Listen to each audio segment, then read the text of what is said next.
طلب الحلال،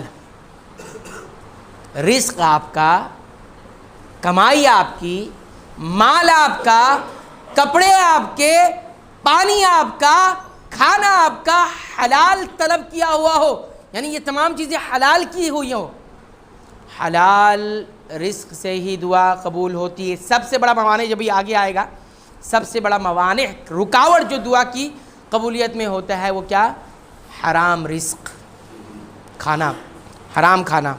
تو آپ یہ یاد رکھیں کہ نبی کریم صلی اللہ علیہ وسلم نے ایک واقعہ ذکر کیا، ایک آدمی آیا، اس کے حال بڑے پراگندہ تھے، بال بکھرے ہوئے، بڑے ہی سفر کی حالت میں ہے، ہاتھ اٹھاتا ہے، یا ربی کہتا ہے اللہ کو اس کی ربوبیت کا حوالہ دے کر، اے میرے پروردگار، اے میں پروردگار۔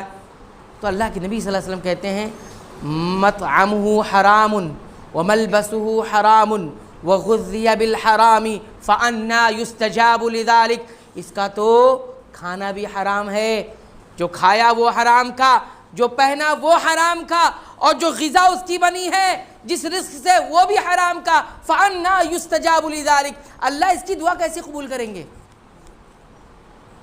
آج ہماری دعائیں قبول نہیں ہوتی، اس میں سب سے بڑی رکاوٹ یہ ہے، ہو سکتا ہے کہ ہمارا رزق، ہماری کمائی، ہمارے کمائی کے جو ذرائع ہیں، جو انکم آف سورس ہے وہ برابر نہیں ہے، اس لیے دعائیں قبول نہیں ہوا کرتی۔ تو یہ کنڈیشن بھی پورا کریں کہ حلال طلب، کم کھائیں، اپنی خواہشات کو محدود رکھیں، اپنے ارمانوں کو، حرام کی طرف انسان اسی وقت جاتا ہے کہ خواہشات بڑھا لیتا ہے، اپنے شوق بڑھا لیتا ہے۔